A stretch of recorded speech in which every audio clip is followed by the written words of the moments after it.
पात्राचे नाव आहे की बंडूची आई.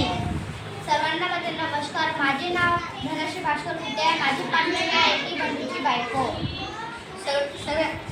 सगळ्यांना माझे नमस्कार. माझे नाव पियुष किशोर कर्मकर आहे. मी खुद बंडू.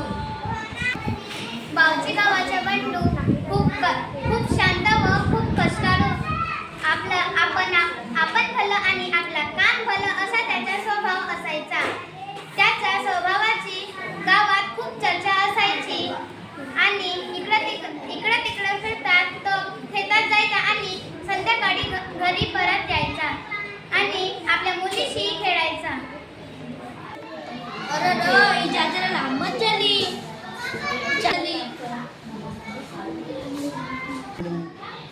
चांगली 4 बोट लांब झाली. मामाकडे जायचं म्हणजे अगं इजार जरा लांब झाली. कापून टाकशील का? सकाळी सकाळी आणखी काय हे जेवण बनवायचं, मिठाचा डब्बा पण बनवायचा. मला नाही जमणार. ए सुबे जरा इकडे ये बरं.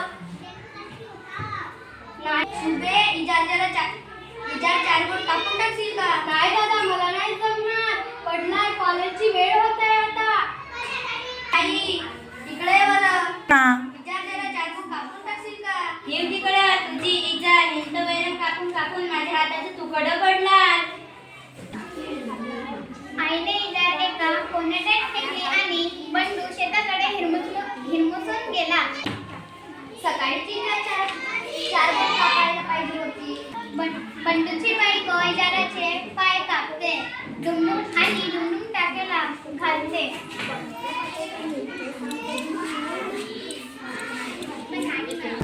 आपला भाऊ किती कापतोय, माझ्यासाठी कष्ट पण करतोय. मी इतकंही काम नाही करू शकत नाही. बंडूची बाई इजाराचे पाय कापते आणि डुमडुम टाके घालते.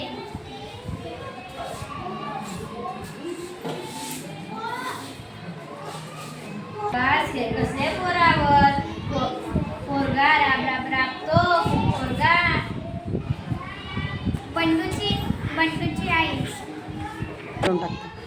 बंडूची आई इजाराचे पाय कापते आणि डुमडुम घालते.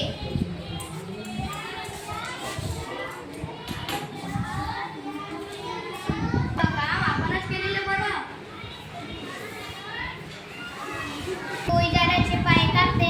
बंडू इजाराचे 4 बोट पाय कापते आणि डुमडुम टाकते.